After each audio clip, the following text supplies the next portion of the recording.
Bonjour à toutes, bonjour à tous. Ceux et celles d'entre vous qui ont suivi le cours l'an dernier se souviennent sans doute, enfin je l'espère, des derniers mois d'Aotourou, lorsque celui-ci attendait, mélancolique, à l'Île-de-France, qu'une expédition soit organisée pour le ramener à Tahiti. Nous avions commenté le témoignage précieux de Bernardin de Saint-Pierre qui séjournait alors sur l'île, où il a passé 3 ans, de 1768 à 1771. Frappé par l'importante communauté indienne qui résidait à l'Île-de-France, Bernardin en a été amené à s'intéresser à l'Inde, qui commençait alors à susciter la curiosité des milieux littéraires et philosophiques français. À vrai dire, cet intérêt n'était pas tout à fait nouveau. On peut penser notamment au célèbre voyage en Inde de François Bernier au XVIIe siècle, mais il s'était accéléré, disons dans les années 1740, au moment où la France avait semblé sur le point de se construire un empire colonial dans le sous-continent sous l'autorité de François-Joseph Dupleix. L'enthousiasme avait alimenté un début de fascination exotique pour l'Inde fabuleuse, selon l'expression de Jacky Assayag.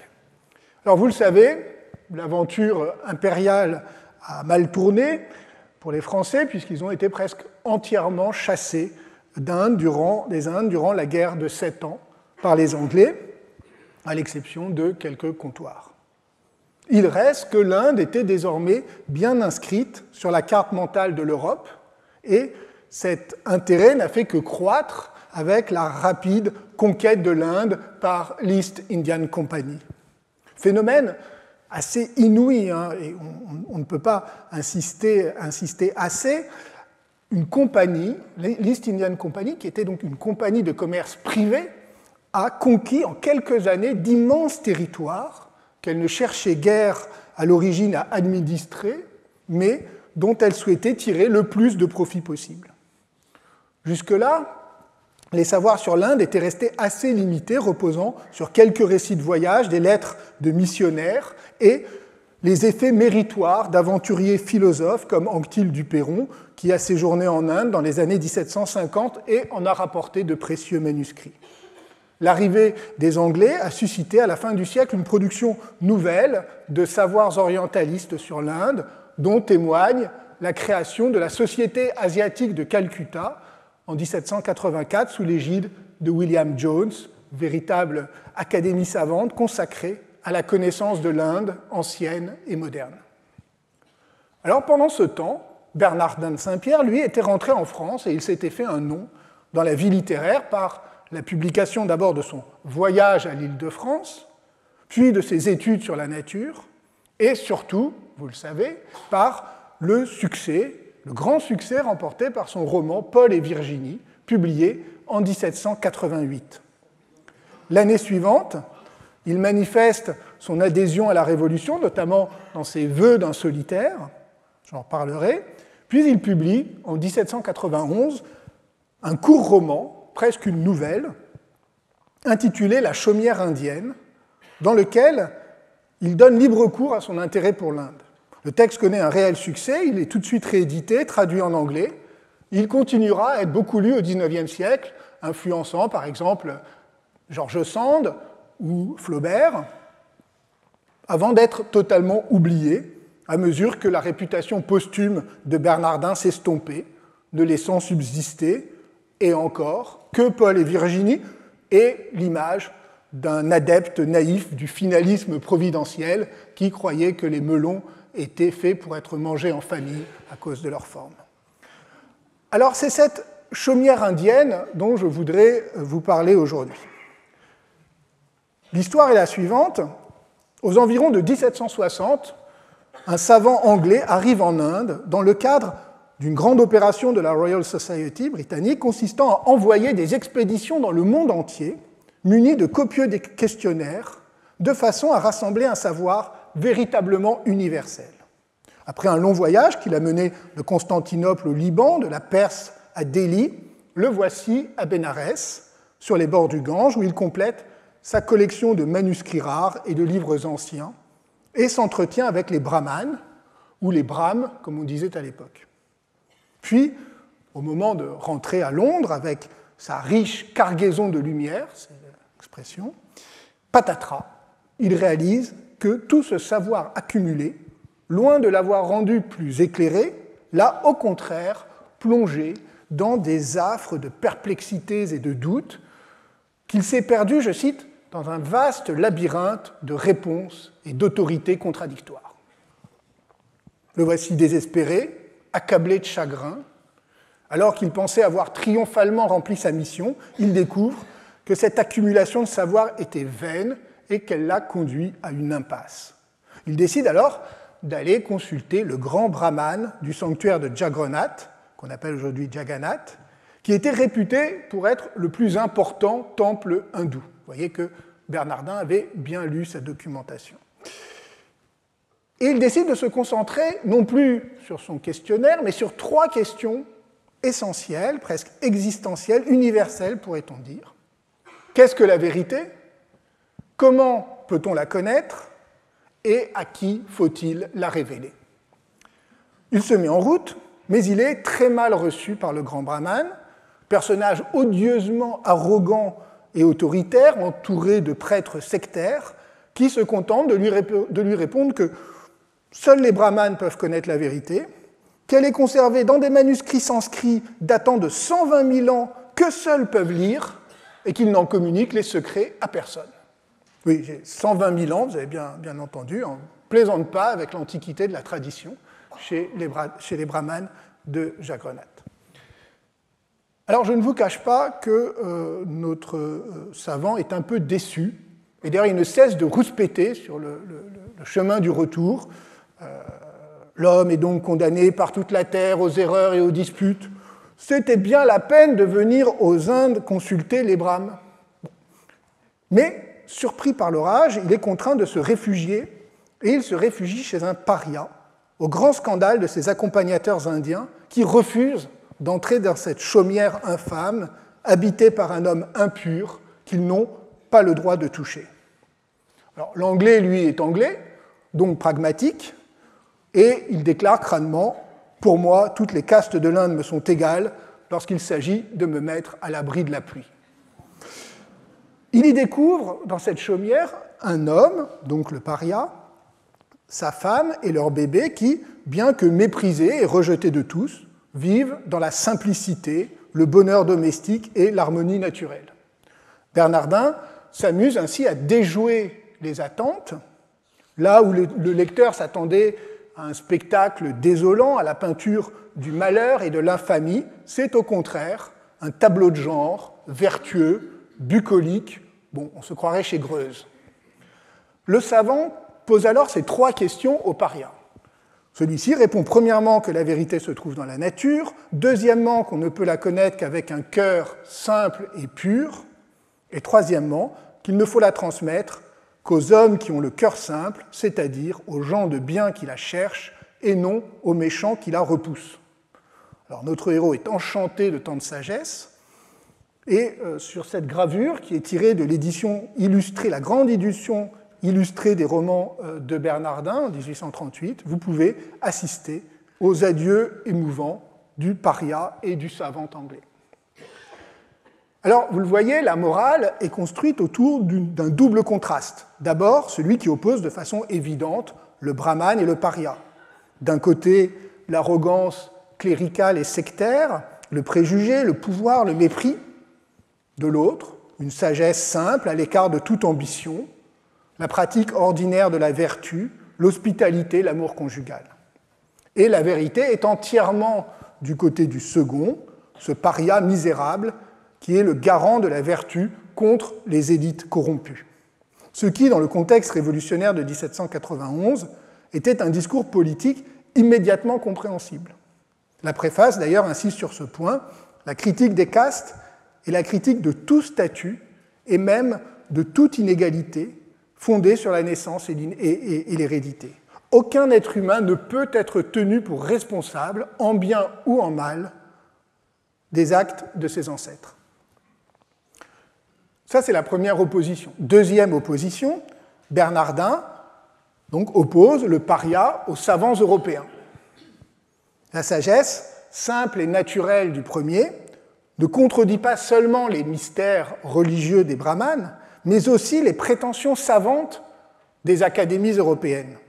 Le projet de la Royal Society est présenté avec une emphase dont la dimension ironique est criante. Les 20 savants qui ont été envoyés tout autour du monde, dans différents pays, ont été munis chacun de 3500 questions, ça c'est du formulaire, de façon, et c'est autre chose que celui qu'on vous fait remplir à la fin des cours, heureusement, de façon à consulter, je cite, le plus superbe édifice encyclopédique qu'aucune nation eût encore élevé au progrès des connaissances humaines. Il s'agissait d'aller chercher dans diverses parties du monde des lumières sur toutes les sciences afin d'éclairer les hommes et de les rendre plus heureux. Alors, vous voyez, Bernardin s'ingénie à parodier le langage des Lumières et des académies savantes. Mais le projet se heurte très vite à l'évidence que la diversité des savoirs ne se laisse pas réduire en système. Loin de former un ensemble cohérent, elle ne produit que des réponses contradictoires, elle suscite des controverses sans fin et sans intérêt. Le paria, à l'inverse, vit totalement à l'écart de la culture écrite. Il ne possède aucun livre, ne sait ni lire ni écrire. Vous vous êtes épargné bien des doutes, dit le docteur en se frottant le front. Bernardin en profite évidemment pour régler ses comptes avec les académies qui n'ont pas reconnu ses travaux sur les marées, qui, il faut dire, contredisaient totalement les théories de Newton. Mais au-delà, ce qui est plus intéressant et plus original, c'est le rejet total de la culture écrite et de toute dimension cumulative du savoir au nom d'un rapport immédiat et sensible au monde et à la nature. Je cite un passage. « La vérité me serait suspecte, répondit le paria, si elle ne venait à moi que par le moyen des hommes. Ce n'est point parmi eux qu'il faut la chercher, c'est dans la nature. La nature est la source de tout ce qui existe. Son langage n'est point inintelligible et variable comme celui des hommes et de leurs livres. Les hommes font des livres, mais la nature fait des choses. Fonder la vérité sur un livre, c'est comme si on la fondait sur un tableau ou une statue, qui ne peut intéresser qu'un pays et que le temps altère chaque jour. Donc la science, comme l'art, est une production humaine. C'est un artefact culturel, elle est donc variable, localisée, elle ne peut intéresser qu'un pays, elle est variable, le temps l'altère, elle ne peut donc avoir aucune prétention à l'universalité. Seul un rapport immédiat à la nature, c'est-à-dire un rapport fondé sur l'expérience directe, peut permettre d'accéder à une vérité. Et donc, par l'intermédiaire du paria, Bernardin développe une critique de la raison au profit du sentiment. La raison nous trompe parce qu'elle est fondée sur l'intérêt, ce qui explique qu'elle soit si variable par toute la Terre. Alors, cette diversité des idées, des pensées, était généralement renvoyée à la diversité des préjugés auxquels les philosophes des Lumières opposaient la raison comme garante universelle de la vérité. Non, non, répond le paria, la raison est variable elle-même, la seule faculté d'accès aux vérités universelles passe par le cœur et le sentiment. À l'intelligence et à l'esprit, il oppose donc le cœur, il faut chercher la vérité, dit-il, avec un cœur simple, c'est la formule qui revient tout au long du discours du paria. Pourquoi ? Parce que le cœur ne trompe jamais. Votre réponse est profonde, dit le docteur, il faut d'abord chercher la vérité avec son cœur et non avec son esprit. Alors, vous l'avez compris, ces deux oppositions, le paria et le brahman, et puis le paria et le savant européen, en fait, ces deux oppositions ne font qu'une. Le roman ne cesse de montrer qu'il existe en réalité une solidarité entre les hiérarchies intellectuelles, sociales et religieuses. Lorsque le savant anglais part chargé de cadeaux pour le temple de Jagrnath, le narrateur commente « On eût pris le docteur avec son bel équipage pour un commis de la Compagnie des Indes », ce qui est une manière évidemment de souligner le lien entre désir de savoir et domination impériale, comme si Bernardin de Saint-Pierre avait lu Édouard Saïd et Michel Foucault. Plus largement, la critique s'exerce à l'égard d'une conception du savoir qui l'identifie à une marchandise que l'on pourrait acheter, que l'on pourrait stocker et surtout que l'on pourrait accumuler. D'ailleurs, le savant anglais est parti en Inde muni de lettres de recommandation, mais surtout, ce qui vaut mieux, dit le narrateur, de lettres de change sur les meilleurs banquiers de Londres. Or, cette accumulation est un leurre.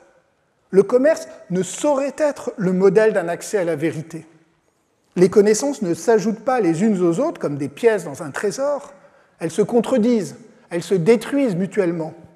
L'accumulation, loin d'aboutir à l'universalité d'un savoir total, ne conduit qu'à multiplier les contradictions et les désaccords. Elle risque surtout d'aboutir à la confiscation du savoir par une petite caste de savants, de la même façon que les aristocrates accumulent le pouvoir et que les marchands accumulent la fortune. Comme l'écrit Bernardin dans le préambule de La Chaumière, il écrit ceci: « La vérité même est funeste aux hommes quand elle devient le patrimoine d'une tribu. » Patrimoine, le mot ici n'est évidemment pas anodin. La vérité, comme les richesses, peut être accaparée par des prêtres ou par des académiciens, et rien n'est plus dommageable. À l'inverse, le paria, lui, ne possède rien, il n'accumule rien, il vit dans le dénuement matériel. Sa seule richesse est l'amour de sa femme et sa connaissance de la nature, et c'est précisément ce qui lui permet d'atteindre le véritable universel, celui du cœur et du sentiment. Rejeté, exclu de la société, dépouillé de tout orgueil, de toute vanité, de tout préjugé aussi, il devient, au fond, une figure de l'humanité. Et c'est ce que lui-même formule ainsi, dans cette phrase très frappante: « Ne pouvant être indien, je me suis fait homme. » Alors, comme vous le voyez, le récit a beau se présenter comme un conte philosophique, avec une satire anticléricale, sa leçon n'a rien à voir avec la philosophie de Voltaire. Tout au contraire, en bon disciple de Rousseau, Bernardin fait de son paria un homme de la nature, au double sens de celui qui vit au plus près du monde naturel, loin des sciences et des arts, à l'écart des villes et de la civilisation, mais aussi de celui qui communie avec la nature, qui a développé une philosophie naturelle très proche d'un humanisme religieux, évangélique. Bernardin insiste d'ailleurs dans son préambule sur le fait que le discours du paria est calqué sur celui de Jésus dans les évangiles. Autrement dit, la critique des inégalités et des prêtres ne débouche pas sur le rationalisme voltairien ou sur une pensée du progrès à la Condorcet, mais sur un discours empreint de religiosité et très proche en ce sens de la profession de foi du vicaire savoyard dans l'Émile de Jean-Jacques Rousseau.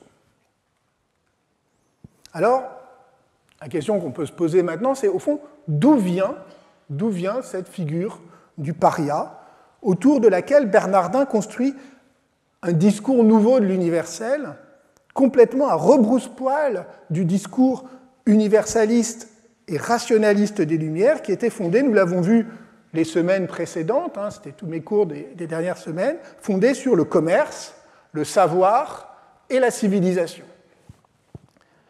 Alors, le mot paria apparaît dans les textes portugais du début du XVIe siècle, et les spécialistes estiment que c'est une déformation du terme indien qui désigne une caste très particulière qui était la caste des joueurs de tambour à Madras, avec lesquels les Portugais étaient en contact fréquent, notamment parce qu'ils s'y fournissaient en domestique. Et qu'ils ont donc confondu, par une sorte de malentendu, cette caste des joueurs de tambour avec les hors-castes, les intouchables, ceux qu'on appelle dans l'Inde contemporaine les Dalits. Le terme, néanmoins, est resté très peu diffusé, limité à quelques récits de voyage, et n'est entré dans le langage public qu'au XVIIIe siècle. Un des premiers textes à en avoir popularisé l'usage, c'est l'histoire philosophique des deux Indes de l'abbé Raynal, que j'avais déjà évoqué la semaine dernière. Alors, dans le premier volume, on trouve une longue description de l'Inde, ou plutôt de l'Indostan, comme on disait alors, dans laquelle est dénoncée la situation sinistre faite aux parias. L'ensemble du texte est construit autour de l'opposition entre l'Inde antique, berceau de la civilisation et de la sagesse, et l'Inde contemporaine, saturée par l'injustice et la superstition. Après avoir décrit les 4 castes principales de l'Inde, Raynal ajoute, je cite, « Outre ces tribus, il y en a une 5e qui est le rebut de toutes les autres. Ceux qui les composent ont les emplois les plus vils de toute la société. Ils enterrent les morts, ils transportent les immondices et se nourrissent de la viande des animaux morts naturellement. Ils sont dans une telle horreur que si l'un d'entre eux osait toucher un homme d'une autre classe, celui-ci a le droit de le tuer sur le champ. » Et c'est la description des parias. L'édition de 1780, je vous avais dit, il y a 3 grandes éditions. Donc, l'édition de 1780, la 3e, la dernière, est la plus précise encore. Elle ajoute des détails et conclut « Cet excès d'avilissement, où l'on voit plonger une partie considérable d'une nation nombreuse, a toujours paru une énigme inexplicable. Les esprits les plus clairvoyants n'ont jamais démêlé comment des peuples humains et sensibles avaient pu réduire leurs propres frères à une condition si abjecte. » L'Inde devient ainsi, la société indienne devient ainsi le symbole d'une société radicalement inégalitaire, où des individus font l'objet d'une exclusion abjecte et sont jugés, selon la formule de Raynal, indignes de participer aux avantages de l'humanité.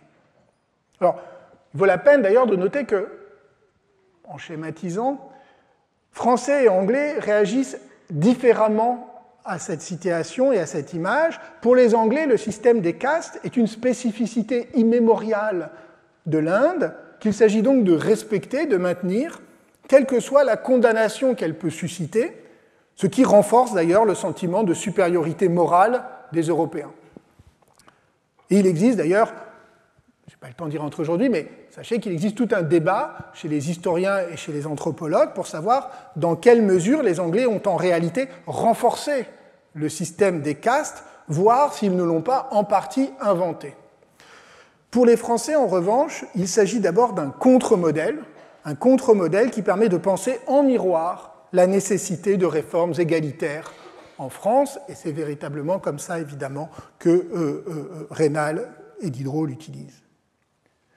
Mais il faut remarquer aussi que Bernardin ne reprend qu'en partie cette critique virulente qu'il a pu trouver dans l'histoire philosophique des 2 Indes, mais aussi dans le récit de voyage de Pierre Sonnerat, publié en 1782, dont il s'est inspiré. Bien sûr, dans son texte aussi, chez Bernardin donc, la situation du paria ne peut que choquer. Le récit que celui-ci fait de son expérience et de son histoire est celle d'une succession de malheurs, pas le temps de vous la décrire ici, mais pour aller vite, le paria est rejeté de tous, il est proprement déshumanisé.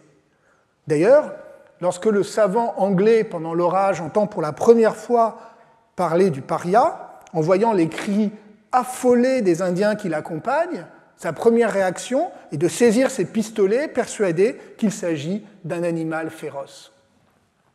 Mais l'originalité de Bernardin, nous l'avons vu, c'est que son paria n'est pas exclu de l'humanité et de l'universel, il est exclu de la société, ce qui est bien différent parce que ça lui permet justement d'accéder à une humanité plus authentique. Bernardin va même plus loin, en nous présentant le paria vivant avec sa femme et son enfant dans une sorte de bonheur familial et conjugal.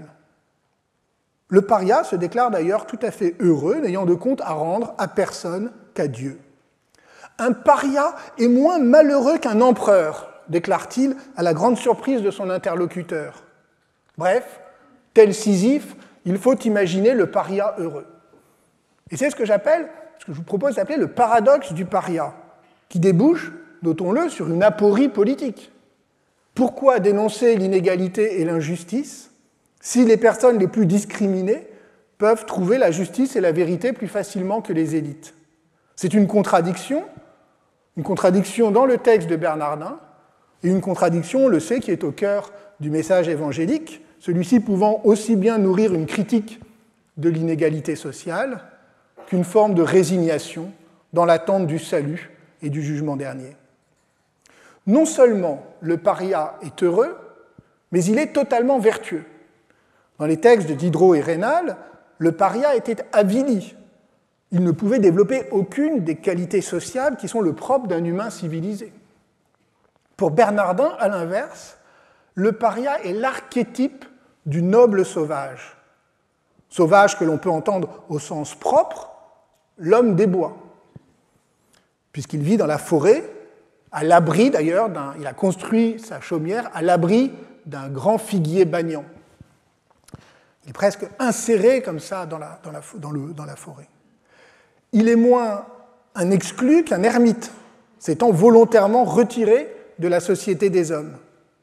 Comme l'a montré dans un très bel article Raphaël Rousselot, Bernardin de Saint-Pierre a en réalité fusionné deux figures, celle du noble sauvage que l'on trouve chez Montaigne ou chez Lahontan, et qui renvoyait plutôt à l'Amérique, et une autre tradition, celle du sage nu, le gymnosophiste, qui remonte justement à la représentation des brahmanes indiens par les Grecs à l'époque d'Alexandre le Grand, au moment où Alexandre donc arrive en Inde. Et on a plusieurs récits dans l'Antiquité grecque, par exemple chez Plutarque, qui laissent une image des brahmanes comme des ascètes végétariens vivant nus dans la nature, totalement détachés des biens matériels et des honneurs. Alors, c'est une représentation qui a perduré non seulement dans la littérature de l'Antiquité tardive, par exemple dans le roman d'Alexandre au IIIe siècle, ou dans toute la tradition cynique qui voyait dans ces brahmanes des équivalents orientaux de Diogène, mais aussi chez les auteurs chrétiens, par exemple, chez Ambroise de Milan au IVe siècle, qui décrivait ainsi l'accueil des brahmanes à Alexandre, je cite, « Si vraiment, donc les brahmanes qui s'adressent à Alexandre, si vraiment tu veux connaître la vérité, viens en Inde vivre nu parmi le monde sauvage en renonçant à tous les honneurs que tu chéris, à toutes les marques de distinction que tu portes, alors seulement nous t'accepterons parmi nous. » La conclusion d'Ambroise, enfin, si c'est bien Ambroise, les spécialistes discutent de l'attribution du texte, mais enfin, la conclusion d'Ambroise, bien sûr, était néanmoins la supériorité du christianisme. Ironiquement, chez Bernardin, le brahmane est lui devenu un prêtre opulent et orgueilleux, alors que la figure du sage nu est désormais endossée par le paria, qui a en quelque sorte renversé le stigmate en acceptation heureuse du dépouillement.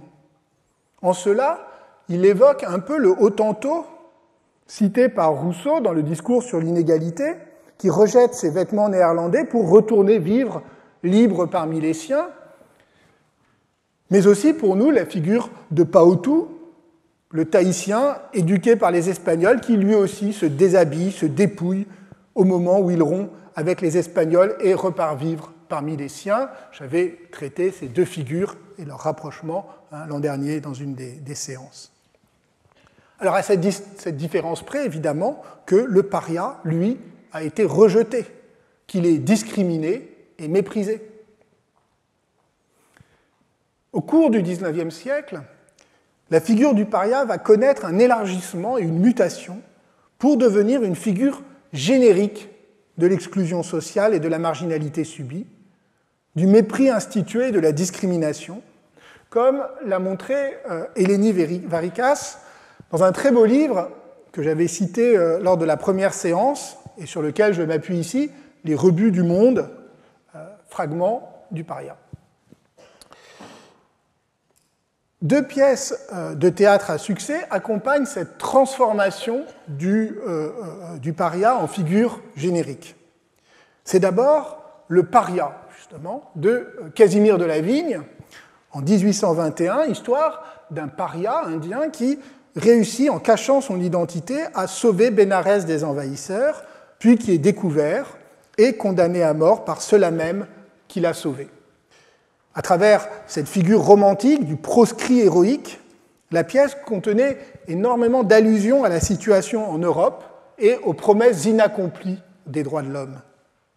2 ans plus tard, une autre pièce, celle d'un auteur allemand, Michael Beer, jouée en 1823 à Berlin, et qui s'intitule, pas très original, Der Paria, est reçu triomphalement, notamment par Goethe, qui s'enthousiasme.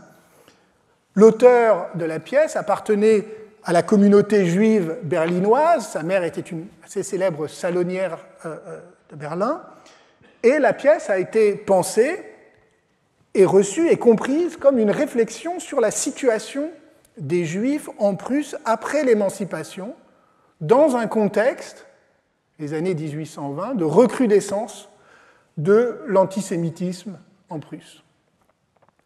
La pièce a d'ailleurs été par la suite une des références de Max Weber au moment où celui-ci a développé sa théorie sociologique du groupe paria, théorie qu'il a ébauchée d'abord dans son travail sur l'hindouisme, mais surtout qu'il a développée dans son livre sur le judaïsme antique, rédigé à la fin de la Première Guerre mondiale.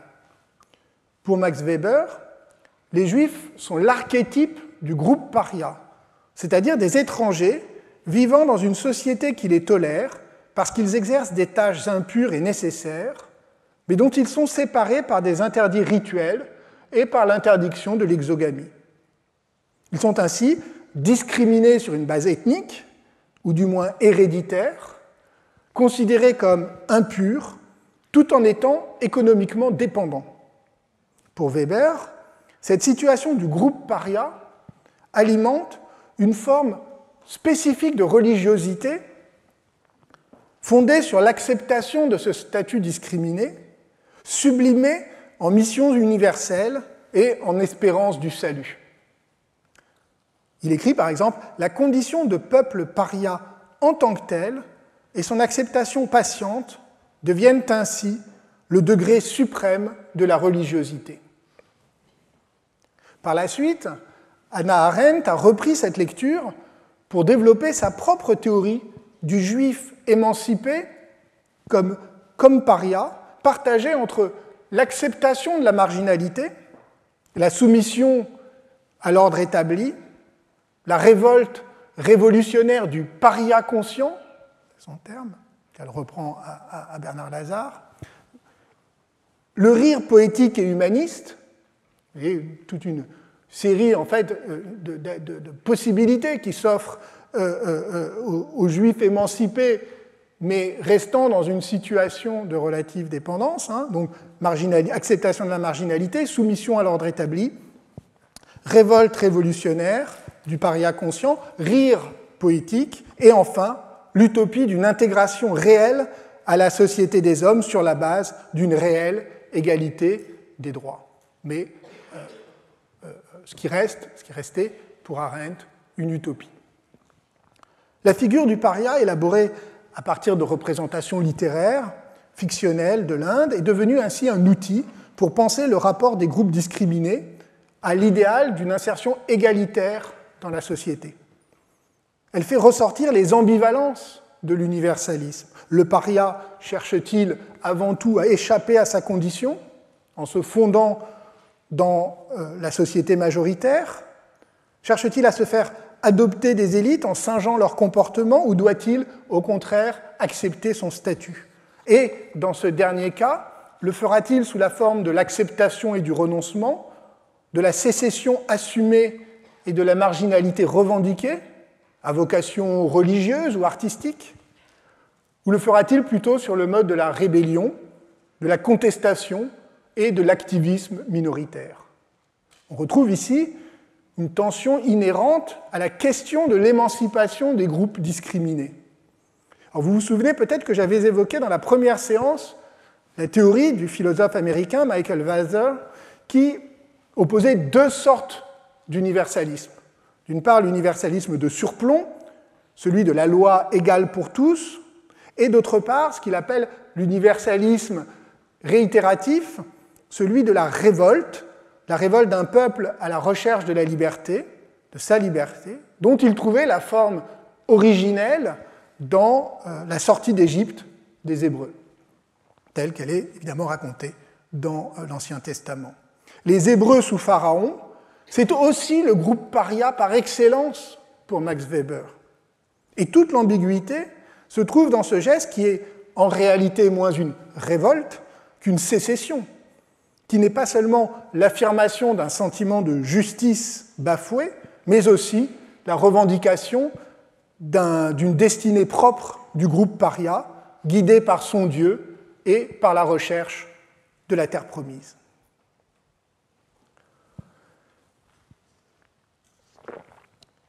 Alors il y aurait évidemment beaucoup plus à dire sur les usages de la figure du paria dans la philosophie et les sciences sociales du XXe siècle. Et j'en redirai un mot tout à l'heure. Mais je voudrais signaler que cet élargissement métonymique du paria indien à d'autres situations de discrimination collective qu'on rattache en général au XXe siècle, eh bien cet élargissement se trouve déjà chez Bernardin de Saint-Pierre dans le préambule de la chaumière indienne. Voilà ce qu'il écrit. C'est à l'influence prétendue de la naissance que sont attachés la plupart des maux humains.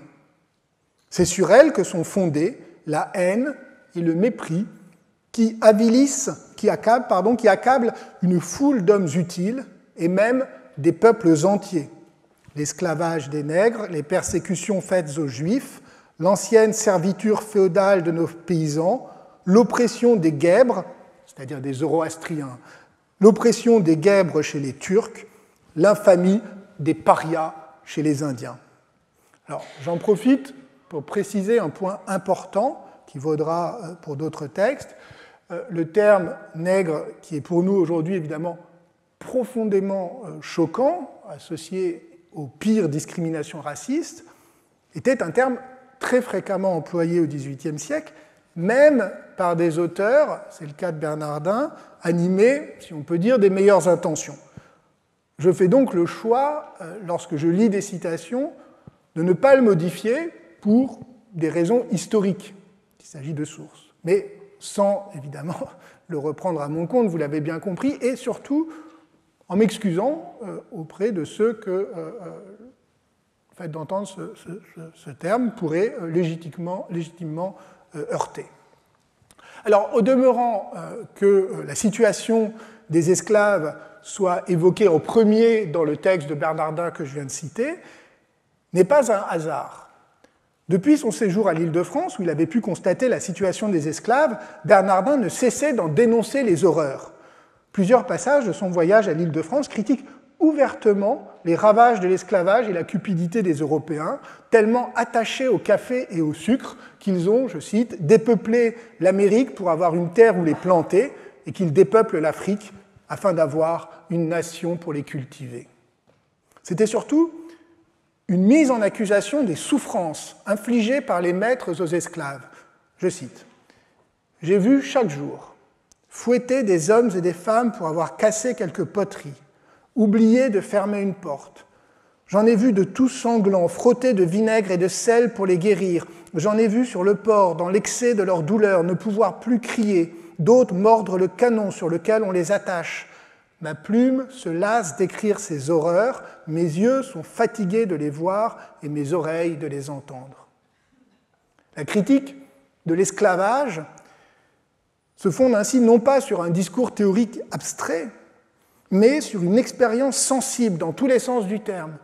Si Bernardin peut écrire aussi fermement contre l'esclavage, c'est parce qu'il a vu et entendu, parce qu'il a été le spectateur ému du malheur d'autres êtres humains avec lesquels il s'est identifié, parce que leur sort l'a révolté et qu'il veut en porter témoignage.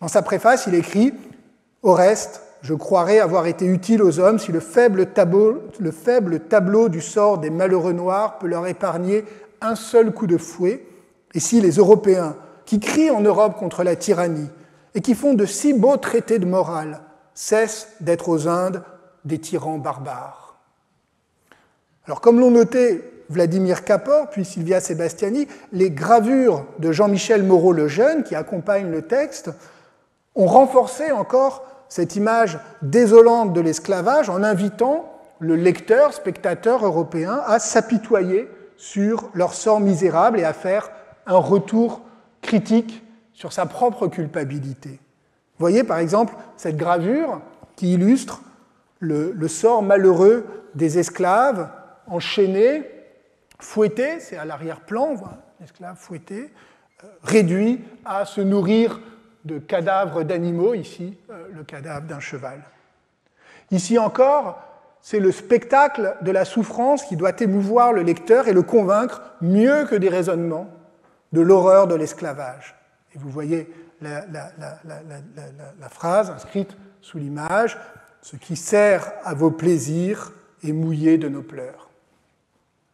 Alors Bernardin y reviendra à plusieurs reprises, à la fois dans la fiction, notamment dans Paul et Virginie, dont on oublie parfois que ce n'est pas seulement une bleuette exotique, mais qu'il contient aussi une dénonciation du colonialisme et de l'esclavage, et sur un plan plus politique, dans ses vœux d'un solitaire en 1789, dans lesquels il appelait les députés de la Constituante, je cite, « à soutenir les femmes opprimées par les lois, les enfants rendus misérables par notre éducation, les paysans dépouillés par les impôts, les citoyens forcés au célibat, les serfs du Mont-Jura, les nègres de nos colonies. » Ce discours n'était pas isolé dans les années 1780, avant même la Révolution.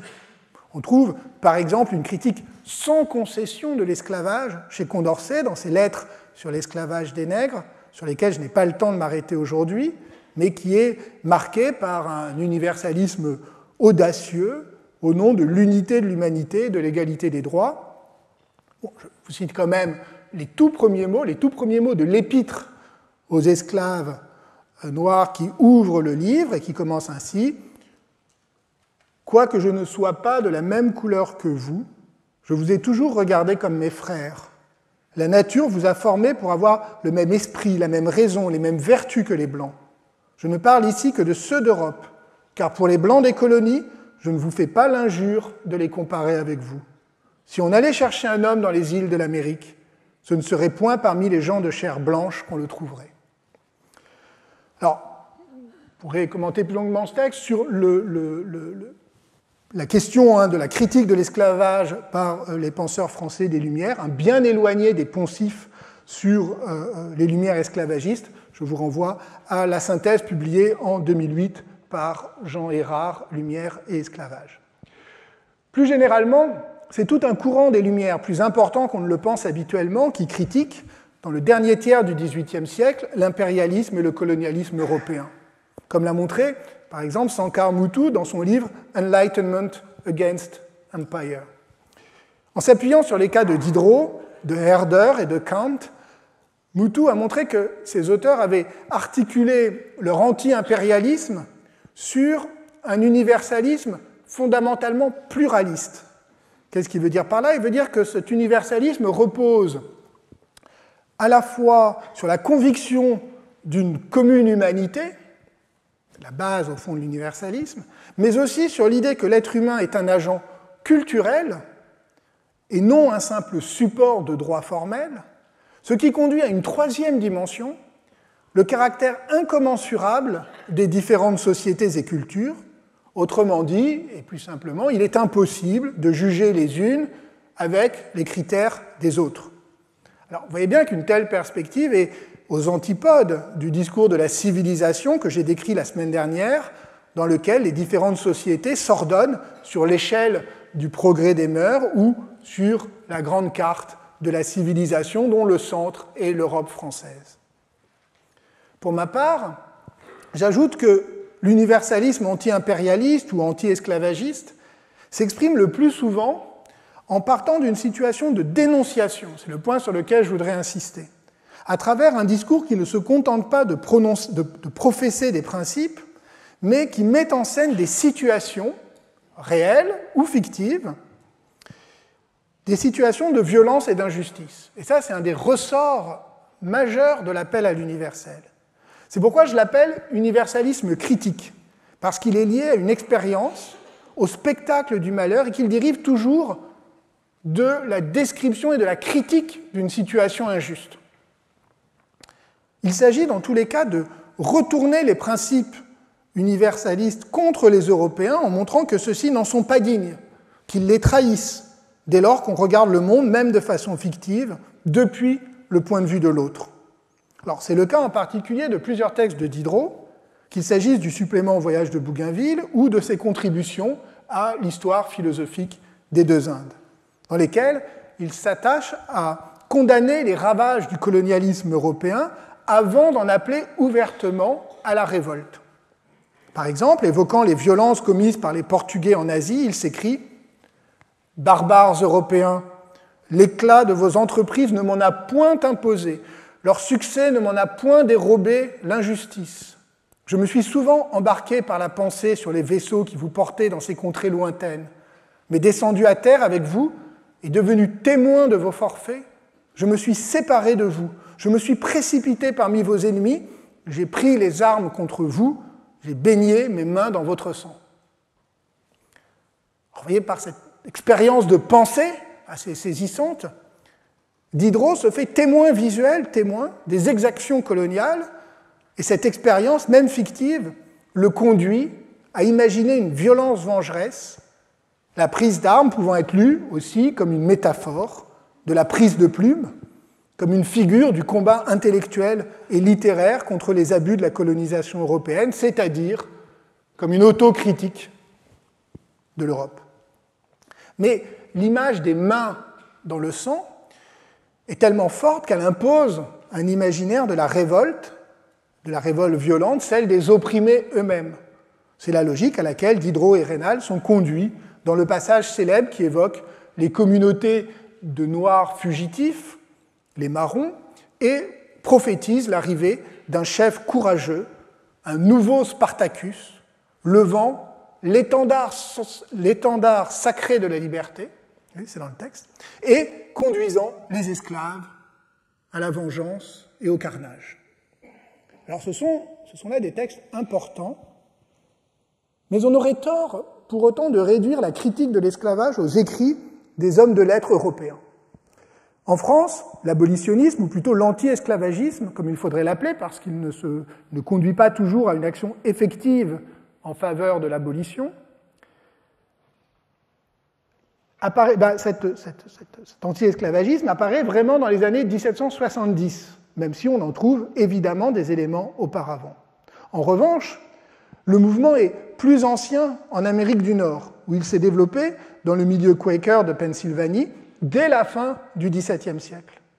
Dans les années 1730-1740, il connaît un certain essor autour de personnages radicaux et marginaux, héritiers des idéaux égalitaires et puritains de la Révolution anglaise, tel Benjamin Lay, qui avait découvert les réalités de l'esclavage à la Barbade et que Marcus Rediker a remis à l'honneur en lui consacrant une récente biographie, mais dont il est difficile de mesurer l'influence et la représentativité. Je parle de Benjamin Lay, évidemment pas de la biographie. En revanche, à partir des années 1750, le mouvement prend une ampleur nouvelle, marquée par une mobilisation beaucoup plus large des Quakers, qui appellent à affranchir leurs esclaves. À tel point qu'en 1780, la Pennsylvanie votera la première loi d'émancipation graduelle des esclaves. Une des figures les plus marquantes de cette génération de Quakers étant Anthony Benezet, un Quaker d'origine huguenote. Il est né en 1713 à Saint-Quentin, dans une famille protestante, vivant tant bien que mal sous une façade catholique. Ses parents ont ensuite quitté la France pour Rotterdam lorsqu'il avait 2 ans, puis se sont installés à Londres et enfin à Philadelphie en 1731, où ils sont devenus Quakers, ce qui était assez rare pour des calvinistes français, comme l'a montré Bertrand von Ruymbeck, qui a reconstitué avec soin l'itinéraire atlantique de cette famille. Anthony Benezet publie à partir de 1760 une série de pamphlets à destination de l'opinion publique, centrés sur la dénonciation de la traite atlantique, de ses conséquences sur l'Afrique et des horreurs de l'esclavage aux Antilles. Cette logique l'amène à valoriser l'image des sociétés africaines qu'il présente sous un jour très favorable, en s'appuyant sur de nombreux récits de voyageurs. Le plus important de ces pamphlets, publié en 1771, et d'ailleurs le dernier de la série, il est intitulé « Some Historical Account of Guinea », une histoire de la Guinée. Il a connu un grand retentissement en Angleterre, et il existe désormais une traduction française, très bien à noter, publiée en 2017. Alors, pour nous, l'intérêt de ce texte, c'est qu'il cite à la fois, donc il est écrit aux États-Unis par un Quaker de Pennsylvanie, et il cite à la fois des philosophes européens, notamment Montesquieu, qui est évoqué comme une autorité incontestable, et bien sûr la Bible, à l'appui cette fois d'un universalisme évangélique, par exemple, Job 31,14, n'est-ce pas le même Dieu qui nous a modelés, eux comme nous, dans le ventre de sa mère. Le résultat, comme l'a montré David Crosby, c'est que Bénezet en vient ainsi à, c'est la formule de l'historien David Crosby, il en vient à séculariser l'argumentaire Quaker, à l'inscrire dans un récit historique, notamment le récit de l'histoire de l'Afrique et de la traite, et dans un discours philosophique qui va donner sa forme particulière à l'abolitionnisme britannique, mélange d'universalisme éclairé et de sentiments religieux. Et de fait, Bénezet a exercé une grande influence sur le mouvement abolitionniste anglais, et notamment sur ces deux principales figures qu'étaient Granville Sharp et Thomas Clarkson, qui ont, dans les années 80, entamé une grande campagne d'opinion qui aboutira à l'abolition de la traite en 1807. En France, Bénezet n'est pas non plus un inconnu. Par exemple, Brissot, qui, vous le savez, crée avec d'autres la Société des Amis des Noirs en 1788, eh bien, Brissot cite toujours Bénezet et ses pamphlets avec beaucoup d'éloges. La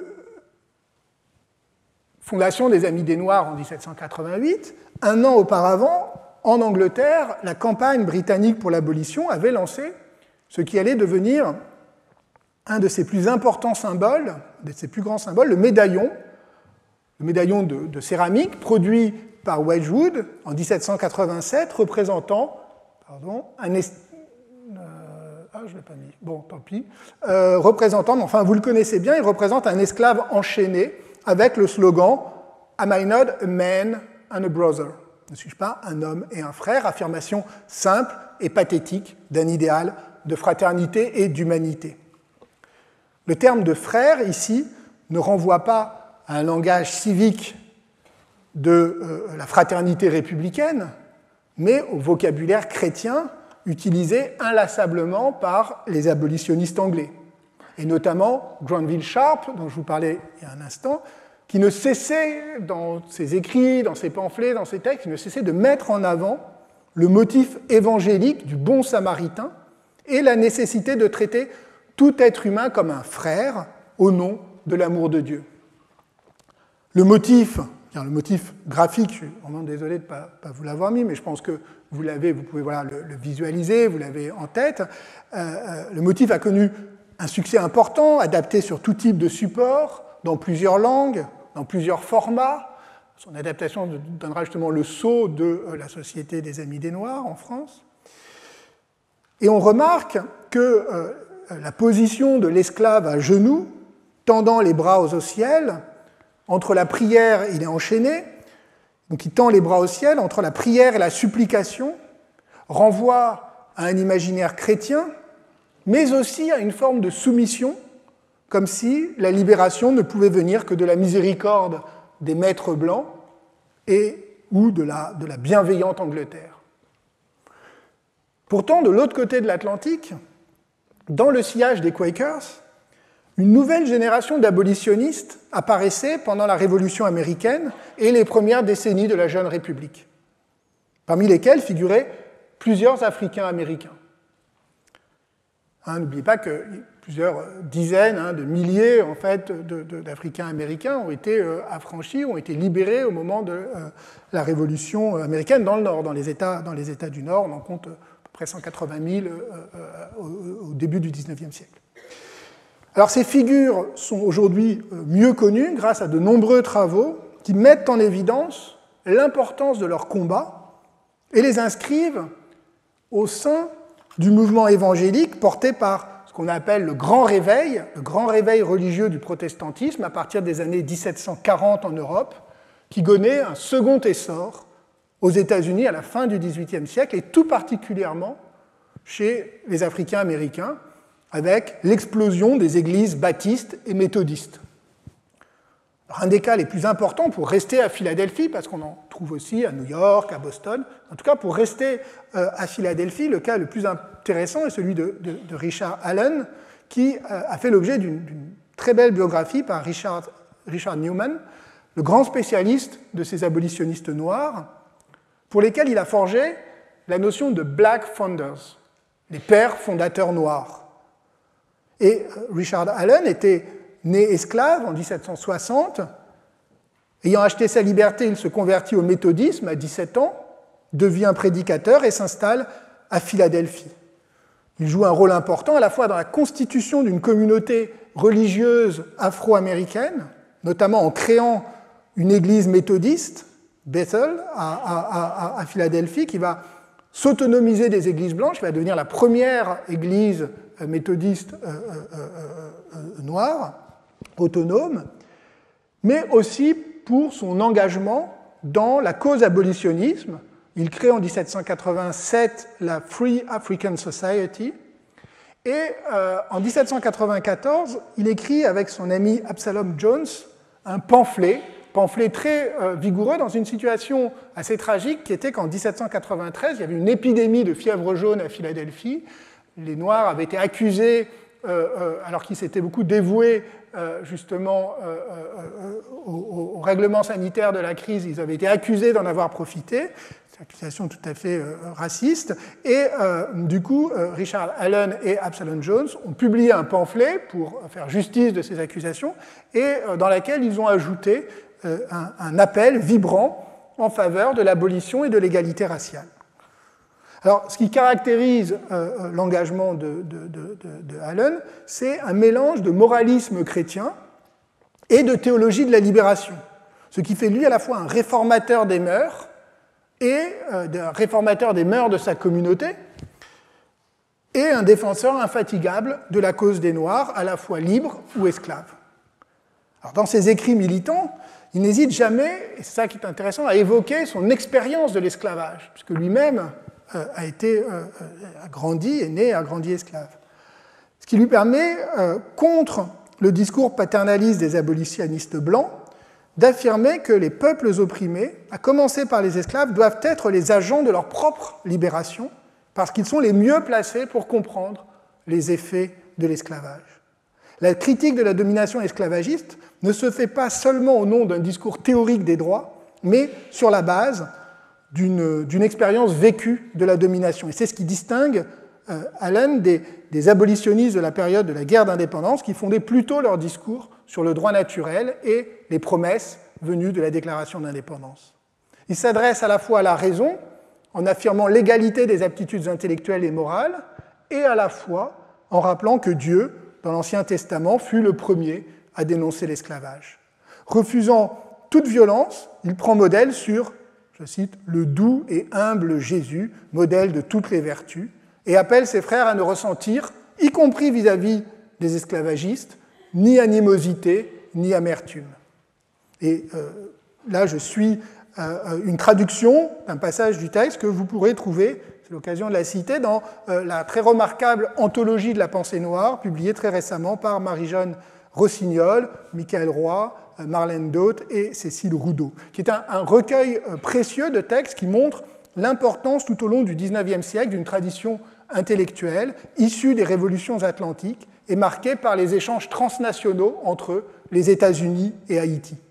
Alors nous y reviendrons en mars, quand nous aborderons la révolution de Saint-Domingue, mais il faut relever que ce courant de pensée, que Charles Mills et plus récemment Magali Besson ont proposé d'appeler les Lumières noires, s'enracine dans une expérience de la subordination raciale et de la discrimination, ou, pour le dire peut-être plus justement, dans une expérience marquée à la fois par la discrimination et par la présence d'un discours égalitaire des droits, donc au cœur de la contradiction même de la modernité. Ces lumières noires, telles qu'elles s'expriment au tournant des XVIIIe et XIXe siècles, ont donc été obligées de retourner le stigmate en fierté et de trouver d'autres ressources pour penser l'émancipation que le discours strictement juridique des droits. Elles retrouvent ainsi la question du paria au cœur des contradictions de la modernité. Et il n'est pas anodin que William Du Bois, le grand sociologue américain noir du début du XXe siècle, qui est en quelque sorte l'héritier de toute cette pensée et de ces lumières noires, eh bien, que William Du Bois disait se sentir paria et étranger dans sa propre maison. Il n'est pas anodin non plus qu'une grande figure de la pensée africaine contemporaine, comme le philosophe camerounais Fabien Eboussi Boulaga, qui est mort en 2018, qui était un ancien jésuite, donc à la fois philosophe et théologien, eh bien qu'il ait repris à Hannah Arendt le thème du paria conscient pour penser le statut de l'intellectuel africain dissident dans une situation postcoloniale. Ces lumières noires, d'ailleurs, n'étaient pas exclusivement masculines. Eleni Varikas ouvre d'ailleurs son livre, Les rebuts du monde, sur le cas de Phyllis Whitley, cette esclave et poétesse noire qui a connu un succès littéraire à Londres au milieu des années 1770, suscitant l'adhésion du public et sur lesquels je reviendrai peut-être parce qu'il y a beaucoup de travaux actuels autour d'elle, notamment une biographie récente. Plus tard, au milieu du XIXe siècle, Flora Tristan, qui était à la fois écrivaine, militante socialiste et féministe, a inlassablement rapproché la situation des femmes de la situation du paria, en publiant par exemple Les pérégrinations d'une paria, ou en écrivant à Victor Considérant, je cite, « Un jour, les parias seront admis au grand banquet de l'humanité ». Or, et je vais terminer par là, cette représentation de la femme en paria d'une société patriarcale, eh bien, on la trouve déjà à la fin du XVIIIe siècle chez Germaine de Staël. Commentant La chaumière indienne de Bernardin, elle écrit en 1796, dans De l'influence des passions sur le bonheur des individus, « Je ne sais rien de plus profond en moralité sensible que le tableau de la situation du paria, de cet homme d'une race maudite, abandonné de l'univers entier, faisant horreur à ses semblables sans l'avoir mérité par aucune faute, enfin le rebut du monde. » À ce stade, elle rapproche, vous l'entendez, le paria, non pas de la femme, mais de l'homme sensible, qui, lui aussi, est d'une race proscrite. On ne le comprend pas, ses sentiments l'isolent des autres, il est perpétuellement blessé, insatisfait, tenu à distance. Mais 4 ans plus tard, dans De la littérature, 1800, elle précise la comparaison, en visant particulièrement cette fois la situation des femmes autrices, soumises à l'opprobre public, abandonnées de tous. Pour peu que l'une d'entre elles montre du talent, dit-elle, l'opinion s'acharne sur elle. Je cite, « On l'abandonne à ses propres forces, on la laisse se débattre avec la douleur, elle promène sa singulière existence comme les parias de l'Inde entre toutes les classes dont elle ne peut être, toutes les classes qui la considèrent comme devant exister par elle seule, objet de la curiosité peut-être, de l'envie, et ne méritant en fait que la pitié. » Non, je n'ai pas tout à fait terminé, pardon. Après, je vais m'arrêter sur cette citation frappante. Non, je voulais quand même dire tout dernier mot, si vous me le permettez, quand Germaine de Staël écrit ces lignes. Évidemment, par rapport à un certain nombre de textes que j'ai cités au préalable, la Révolution est passée par là. Donc l'écrivaine fait le bilan d'une expérience et d'une situation qu'elle a bien connue, qui était celle des femmes de lettres dans la France d'Ancien Régime, mais elle fait aussi écho à une situation nouvelle, celle d'une situation paradoxale que la Révolution a faite aux femmes en affirmant l'universalité des droits tout en les excluant de leur exercice.